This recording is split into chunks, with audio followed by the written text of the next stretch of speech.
Ве гледав во еден ваш, може би од последните телевизиски настапи, зборувајќи на темата Бугарија, односот на Бугарија кон прашањето за македонскиот јазик, македонскиот народ, неговата етногенеза и така натаму, рековте, може би сега е моментот да расчистиме дел од отворените прашања кои што ги имаме и дома, меѓу другото.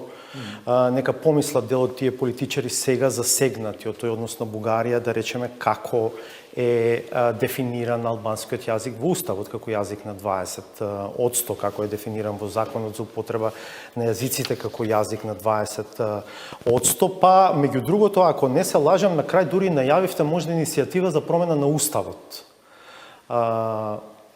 Тоа го кажавте, како да кажам, сепак како можност која што ќе остане на можност или планирате навистина нешто да преземете во таа насока? Që ne planifikojmë.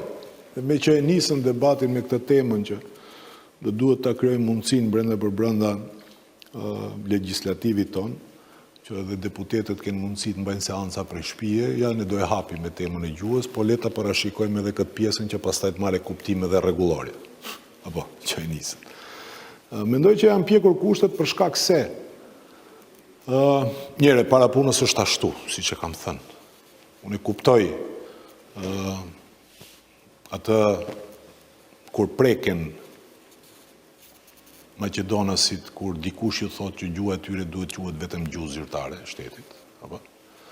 Sepse unë jam në një pozicion në të cilën gjuha ime, shqipe, gjuha e nënësime, definohet me definicion që është akoma më skandalos se sa atë që propozon Bullgaria për Maqedoninë e Veriut.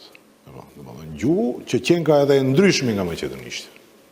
Gjuha shqipe është gjuhë shqipe dhe çdo gjuhë është e ndryshme nga njëra tjetra. Dhe mendoj që aq më tepër që kësaj i ka paraprir disa deklarata publike, ju kujtohet kur u bën ndryshimet kushtetuese, ne kishim një ndër amandamentet këtë çështjen e ndrimit të definicionit, por arsyetimi i kryeministrit asaj kohe Zaev. Arsyetimi i kryeministrit asaj kohe ishte që nuk kemi mundësi ta bëjmë tani sepse nuk është hap ajo pjesë e kushtetutës që të ndryshohet. Në ato pjesë që ishin hapur ne disa ndryshime i bëm, sepse gjithë popujt tjerë këtu në Maqedoni quheshin përkohshëm, vetëm jetojnë. Dhe kjo kur i thuhet tjetrit vetëm jeton, do të thotë s'ke pas kaluar. Me idenë që s'ke edhe të ardhme. Dhe këtë pjesë në preambull ne e hoqëm, dhe disa ndërhyme të tjera si njohja e Kosovës me kushtetutë e tjerë. Dhe kjo kishte deklarim publik atëherë nga zoti Zaev që po është e drejtë dhe kjo duhet bërë, por në momentin tjetër kur do hapet kushtetutë. Në të njëjtën vijë kishte një deklarim edhe nga ana i kryetarit VMRO zoti Mickovski që po nuk duhet të ketë definicione mbi 20% në 20%.